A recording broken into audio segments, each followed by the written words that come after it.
the fragility that strengthens us. What would we do without others? Does our strength lie in solitude or in the hands that lift us up when we fall? There is something deeply human in admitting that we are not alone, and paradoxically, something even more human in fearing that dependence. What would you do if I sang out of tune? Would you stand up and walk out on me? Asks the Beatles song. These simple words touch a raw nerve of the human condition, our vulnerability. We are beings made of contradictions, at once strong and fragile, independent and interdependent. In this journey, we will explore how friendship, support, and connection with others shape our lives. It is not just an exchange of favors or kind words, but something deeper, the invisible web that holds us together as we navigate the uncertainties of existence. By the end of this text, you will be invited to reflect on the people who light your path and how their presence transforms the weight of the world into something bearable and even beautiful. The echo of loneliness and the burden of connection. The Beatles' music asks us an essential question. Why do we need others so much? Since the dawn of humanity, our survival has depended on cooperation. Hunters gathered to fight off predators, tribes shared stories around the campfire, and families supported each other in times of scarcity.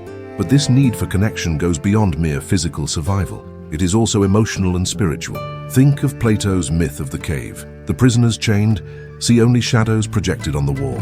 Their reality is limited, lonely, and incomplete. But when someone manages to free themselves and returns to share what they have seen, they offer others the chance to see beyond the shadows. Such are true friendships.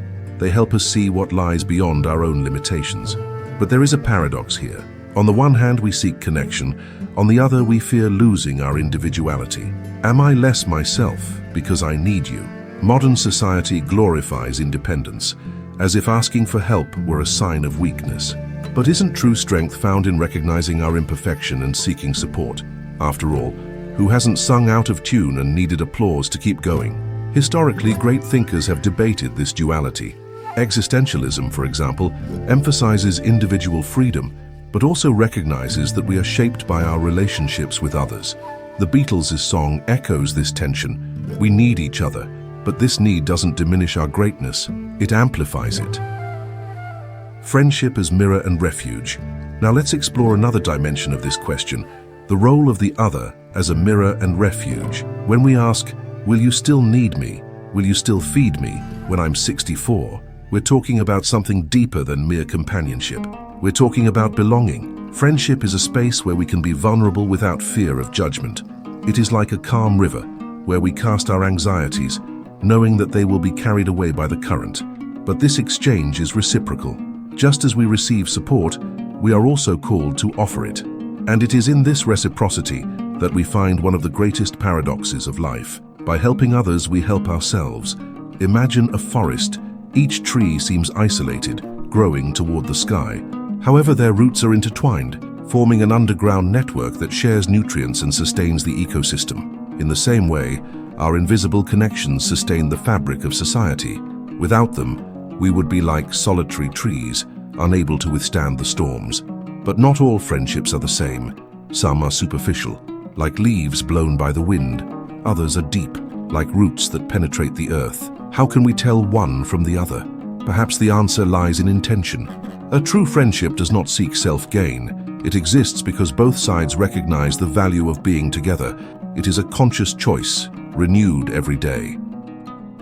The practice of support in everyday life. How does this reflection translate into practical life?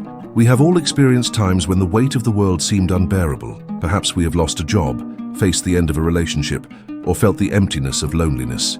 At these times, it is easy to fall into the trap of isolation, believing that no one will understand our pain. But what if, instead of closing ourselves off, we made space for others? Small gestures can make all the difference. A phone call, a sincere message, an invitation to have coffee. These are ways of saying, I'm here. And when we are the ones who need support, accepting the outstretched hand is not a sign of weakness, but of wisdom. Remember, life is cyclical. Today you may be the one who needs help. Tomorrow you will be the one who offers it.